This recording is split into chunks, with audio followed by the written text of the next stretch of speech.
Hi friends, నా పేరు గోపి. మీరు చూస్తున్నారు కదా ఎక్స్ప్రెషన్ తెలుగు. సో ఈరోజు మన వీడియో టాపిక్ అనేది చాలా ఇంట్రెస్టింగ్ ఉంటుంది అనమాట. సో ఎందుకంటే మనం ఇప్పటిదాకా మనము పిల్లలు ఏవి దించలేదు. సో షెడ్లన్నీ నీట్గా రెడీ చేసి పెట్టుకున్నాం. సో ఏ విధంగా పెట్టానో చూడండి.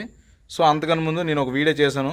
సో ఆ వీడియో చూడకపోతే చూడండి, చాలా ఇంట్రెస్టింగ్ ఉంటుంది అనమాట. సో మన మిడిల్ క్లాస్ ఫ్యామిలీ గురించి మనం ఫారాలేసి ఎంత నష్టపోయామనేది ఆ వీడియోలో చెప్పాను అనమాట. సో దాన్ని కొద్దిగా మీరు చూస్తే కొద్దిగా అర్థం అవుద్ది. సో వీడియో డిస్క్రిప్షన్లో లింక్ పెడతాను, కావాలంటే చూడండి. సో నా ఛానల్లో ఉంటుంది, ఒకసారి చెక్ చేయండి, చాలా ఇంట్రెస్టింగ్ ఉంటుంది. సో దానికన్నా ముందు ఈ వీడియోలో ఏంటంటే, సో నేను మొత్తం క్లీన్ చేసి అన్నీ రెడీగా పెట్టుకున్నాను. సో వేరే కంపెనీకి ఇద్దామనేసి ఉండిపోయాను అనమాట. సో దానివల్ల అదేంటి ఏంటనేది ఇప్పుడు వీడియోలో డిస్కస్ చేద్దాం. సో ఫ్రెండ్స్, ఇదే ఫ్రెండ్స్, మనమైతే ఆల్రెడీ అలికేసి సున్నలాగా వేస్తాం. సో సున్నలు వేసి ఇలాగ యాసిడ్తో నీట్గా కడుక్కొని ఏ షెడ్కి ఉండాల్సిన ఆ షెడ్లో దింపుతాను అనమాట ఈ విధంగా. సో ఈ విధంగా చూసుకోవచ్చు మీరు.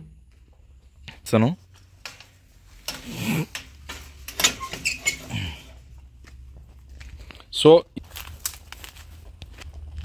మనమైతే గడ్డి మందులన్నీ కూడా, సో అన్ని గడ్డి మందులు కూడా ఇంతకుముందు పచ్చగా ఉండేది. సో ఈ విధంగా చూసుకుంటే మొత్తం మాడిపోయింది అనమాట. సో ఎందుకంటే అవి కొట్టాలి, లేదంటే మనకి వైరస్ వచ్చే ఛాన్స్ ఉంది. సో అవి కొట్టమని చెప్పారు కాబట్టి మనమైతే నీట్గా కొట్టుకున్నాం. సో ప్రతి షెడ్లు ఇలా అలికేసి నీట్గా పెట్టాం. చూసుకోండి గడ్డి మందు అలాగే అయిపోయిందో.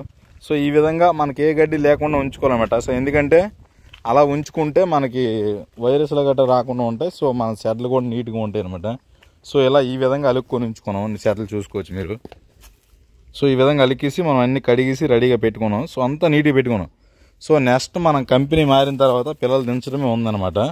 సో అగ్రిమెంట్ ఇంకా చేసుకుంటాం ఫ్రెండ్స్. మనకి చివరి దాకా మన షెడ్లే. సో అదనమాట వీడియో అయితే. సో మనమైతే మొత్తం నీట్గా రెడీగా పెట్టుకున్నాం. ఇంకా పట్టాలు కట్టేసి సీలింగ్లు వేయాలి కాబట్టి శీతకాలం బ్యాచ్లో మనకి వస్తాయి అనమాట.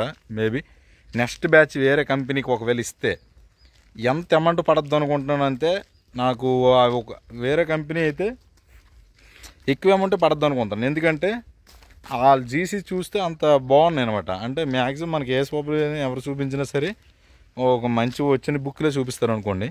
సో మేబీ అలాంటి రిజల్ట్గా నెక్స్ట్ ఇచ్చుంటే సో ఎంత అమౌంట్ పడద్దా అనేసి ఆసక్తిగా ఉందన్నమాట. సో నెక్స్ట్ మన కంపెనీ మారాలి. ఎప్పుడైనా ఒక కంపెనీ మారామంటే మనకు ఒక అనుభవం అనేది వస్తుంది అనమాట. అంటే ఈ కంపెనీతో ఎంత వచ్చిందో, సో ఎంత ముందు చేస్తే కంపెనీతో ఎంత వచ్చిందో మనకనేది తెలుస్తుంది. సో ఎవరైనా మీకు ఒకే కంపెనీలో ఉండిపోతే అలా ఉంటే మీకు సక్సెస్ అయితే ఓకే. సో మన ఫామ్కి వచ్చి సక్సెస్ అవ్వలేదు కాబట్టి సో నెక్స్ట్ వేరే కంపెనీకి ఇస్తే ఒకవేళ ఆ బ్యాచ్ సక్సెస్ అయిందనుకోండి, సో దాని ఇంకోటి ఉండదు. సో దానికోసం ఫేవర్లీ ఏటింగ్ అనమాట. సో ఇది ఫ్రెండ్స్ వీడియో అయితే. సో మొత్తం మన షెడ్లన్నీ నీట్గా క్లీన్ చేసి రెడీ పెట్టి ఉంచుకున్నాం. సో నెక్స్ట్ బ్యాచ్ పిల్లలు వచ్చిన వెంటనే మీకైతే అక్కడ నుండి వీడియోస్ పెడుతూనే ఉంటాను. సో వీడియో నచ్చినట్టయితే లైక్ అండ్ సబ్స్క్రైబ్ చేసుకోండి, చాలా ఇంట్రెస్ట్గా ఉంటాయి. సో తర్వాత ఇంకో వీడియో చేయాలి నేను.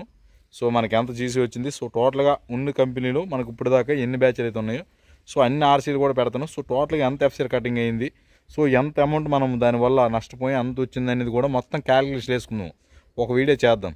సో ఇది ఫ్రెండ్స్ వీడియో అయితే. సో నచ్చితే వీడియో లైక్ అండ్ సబ్స్క్రైబ్ చేసుకుని మన ఛానల్ ఫాలో అవ్వండి. సో ఇలాంటి వీడియోస్ కోసం వస్తుంటాయి కాబట్టి బెల్ ఐకాన్ ఆన్లో పెట్టుకుంటే. ఇది ఫ్రెండ్స్ నెక్స్ట్ వీడియో మళ్ళీ కలుద్దాం. బాయ్.